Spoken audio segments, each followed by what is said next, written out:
Olá, cervejeiros, sommeliers, entusiastas de cerveja, bem-vindos a mais um episódio do Beer School. A gente acabou de terminar a série sobre a maturação bioquímica da cerveja.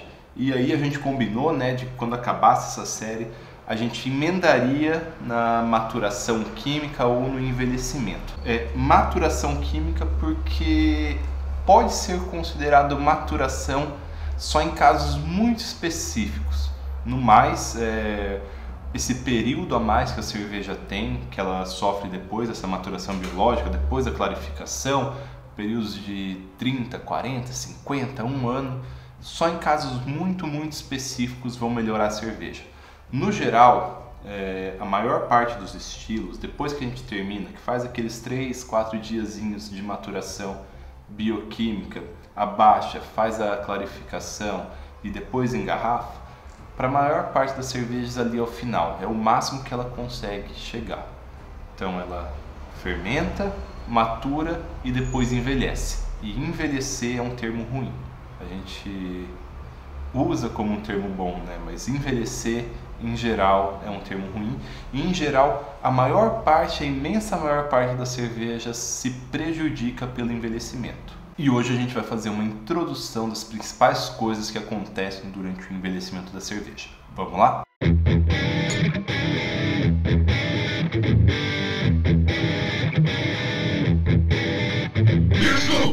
Essa série sobre envelhecimento a gente podia basicamente dividir em duas séries quase que independentes. Uma tratando do envelhecimento bom e outra tratando do envelhecimento ruim. A gente vai focar principalmente, pelo menos nessa parte, na parte do envelhecimento bom. A gente vai falar principalmente das reações e transformações que acontecem que melhoram a cerveja. E principalmente como projetar uma cerveja para ela ser direcionada para isso e não direcionada por outro caminho.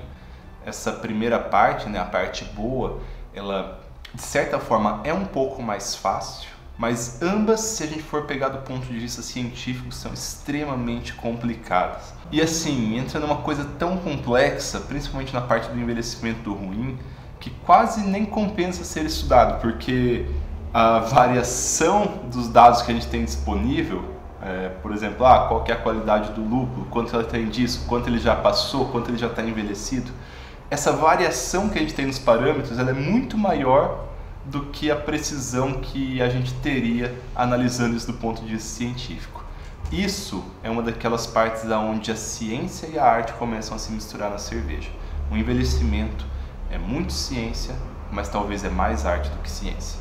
A gente vai falar então, na parte boa, as condições que a gente pode dar para tentar direcionar, e eu digo tentar, direcionar a cerveja para virar uma cerveja boa e com características desejáveis para uma cerveja que vai envelhecer bem. E como sempre a gente se referencia em coisa boa aqui no Beer School, e dessa vez a gente vai se referenciar num livro que eu acho muito legal, tá aqui no Kindle, ele vai ficar feinho, ele é bem bonito esse livro. É o livro Vintage Beer, um guia para cervejas que melhoram com o tempo.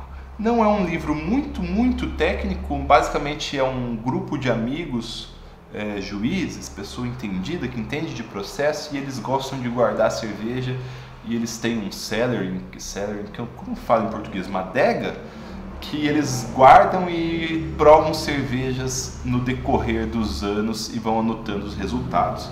E tem uma pegada um pouco técnica, não muito técnica, mas é muito rico o livro. Eu recomendo demais esse livro aqui.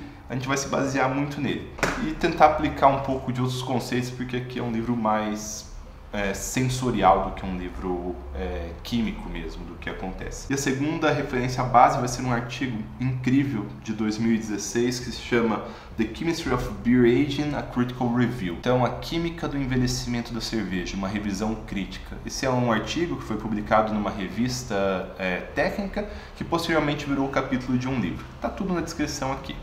Então, só para a gente pegar, vamos pegar desse livro mesmo um gráfico que ele mostra mais ou menos o que acontece com a cerveja ao longo dos anos, ao longo de meses ou anos. E as coisas geralmente não são muito boas. Deem uma olhada nesse gráfico. Primeira coisa, claro, isso vai depender do tipo de cerveja, vai depender de como ela foi feita, mas aqui é só um geralzão, um apanhado geral do que acontece com a cerveja durante o envelhecimento químico, durante a estocagem. Primeira coisa é que o alfarácido ele degrada muito rápido, então a gente começa a perder amargor na cerveja. Depois alguns aromas ruins, por exemplo o cat, aquele que lembra, sei lá, folha de tomate verde, lembra urina de gato, relativamente até comum, fácil de identificar em cervejas comerciais, talvez pela estocagem. Ele é um aroma que ele cresce muito e tem um pico com o passar de alguns meses, dependendo do tipo de cerveja, e cai, ou seja, piora muito a cerveja. Aqui no gráfico não tá, mas junto com a queda do amargor que proveniente do lúpulo, tem uma queda mais drástica ainda do aroma do lúpulo. Então, por exemplo, uma IPA dificilmente vai se beneficiar de envelhecimento, porque existe essa queda de aroma, existe essa queda de amargor, e a queda de amargor do lúpulo vem por reação de oxidação do alfa-ácido, que vai virar compostos em geral desagradáveis. Com o tempo vem o off-flavor de papelão e a gente pode ajudar ele a acontecer ou atrapalhar ele a acontecer, a gente pode tentar se focar nisso, mas quase inevitável ele aparecer ocasionalmente. Mas algumas coisas boas acontecem com a cerveja também. Não está totalmente descrito aqui, mas o álcool ele atenua, álcool superior atenua, ésteres frutados aumentam, o tipo de éster muda. Então a gente vê aqui que o aroma doce está mudando porque ácido da cerveja está reagindo com o álcool da cerveja e virando éster. Inclusive pode ser álcool superior reagindo com álcool com ácido da cerveja e virando éster. Coisa boa, dá um aroma legal, um aroma diferenciado da cerveja, porque não são os mesmos ésteres que são produzidos lá dentro durante a fermentação, são ésteres diferentes, é uma coisa muito, muito interessante. Vocês já perceberam que o calor alcoólico ele tende a atenuar com o tempo? É por isso, porque álcool superior reage com ácido e vira éster. Os fenóis, se a gente pegar também, os fenóis viram outros tipos de fenóis que podem não ser tão desagradáveis. Então, em geral, o que acontece com a cerveja? Algumas características boas caem, como amargor e aroma de lúpulo. Algumas características ruins quase sempre vão aparecer, como o cat ou o papelão. Mas algumas características boas podem começar a ser ressaltadas dependendo do estilo da cerveja também. Pode subir, aumentar o número de ésteres frutados, diminuir álcool superior e mudar o tipo de fenol que tem na cerveja. Poucas cervejas a gente vai ter aplicação nisso. Se a gente pegar uma IPA, por exemplo, a gente não quer que aumente éster frutado, não quer que diminua lúpulo, não quer que diminua aroma de lúpulo, não quer que diminua amargor. Então, pode não fazer muito sentido levar uma IPA para envelhecer. Então, aonde o envelhecimento funciona? Quando que o envelhecimento é bom? Basicamente em cervejas de alto teor alcoólico, porque além de tudo isso, além dessas reações, ela precisa de estabilidade biológica, senão ela acaba degradando por outros mecanismos, que a gente não vai entrar na questão agora. Mas basicamente, se você vai envelhecer uma cerveja, ela tem que cumprir um desses três requisitos.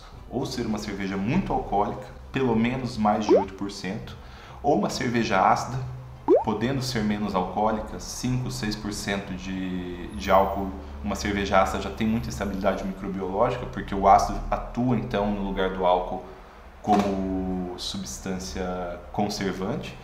Ou uma cerveja muito fenólica, uma cerveja defumada, ou talvez uma levedura que produz muito fenol, porque o fenol também é um agente bacteriostático, é um agente estabilizante na cerveja. E olha que legal, se a gente pegar aquele nosso gráfico do que a maturação biológica arruma, a gente tem lá o diacetil, os compostos sulfúricos, acetaldeído, e ficou um pouquinho ali do lado ésteres, fenóis e álcoois superiores que eles não são arrumados pela maturação biológica, mas é justamente o que é arrumado pela maturação química. Olha que legal, eu estou falando aqui, parece que é uma coisa muito boa a maturação química, né? Não, mas ela é muito específica, ela só funciona em alguns casos bem específicos. E vamos ver bem rapidinho no vídeo de hoje quais são essas reações que acontecem. A primeira reação principal é a reação de álcool mais ácido virando éster. Então, uma cerveja para envelhecer ela vai ter muito álcool e provavelmente ela vai ter muito éster, porque quando você faz uma cerveja com muito OG, para ela ficar com muito álcool, ela vai ter muito éster também. Então, a gente pode atenuar o álcool por meio dessa reação de esterificação. Um álcool mais um ácido vai virar um éster. Isso é super simples. Por exemplo, banana, acetato de isoamila, álcool isoamílico, que é produzido na fermentação, e ácido acético. A gente pode atenuar duas coisas com o envelhecimento. Cervejas ácidas vão ficar menos ácidas pela reação de formação de éster, e cervejas alcoólicas vão ficar menos alcoólicas devido à formação de éster. As duas atenuam e ficam mais suaves. Tudo bem? Isso vai acontecer com Lambic, vai acontecer com Russian Imperial Stout, vai acontecer com Barley Wine. Elas vão ter atenuação em uma das características principais, que é o teor de acidez ou teor de álcool. A outra reação importante, e essa é muito interessante, é que os ésteres mudam também. Se fosse só fazer éster, ia ficar horrível, porque pensa, a gente pega uma quadrúpel cheia de éster, e aí com o tempo o éster reage com o álcool reage com o ácido da cerveja, vira mais éster. Ia ficar impossível de tomar, mas os ésteres eles sofrem mutação com o tempo. Alguns dos principais ésteres simples, aqueles que lembram frutas frescas, maçã, pera, damasco, até banana, eles se convertem em ésteres que lembram frutas passadas. É uma coisa muito legal, porque é basicamente o que acontece na natureza mesmo. Você tem sua maçã ali dando um cheirinho de maçã, com o tempo, com o envelhecimento, principalmente se você desidratar ela para ela não apodrecer, esse éster vai virar um outro tipo de éster que lembra uma banana, uma maçã que foi envelhecida. É interessante, super interessante. São ésteres mais suaves, menos agressivos e que num conjunto geral podem tornar uma cerveja muito interessante.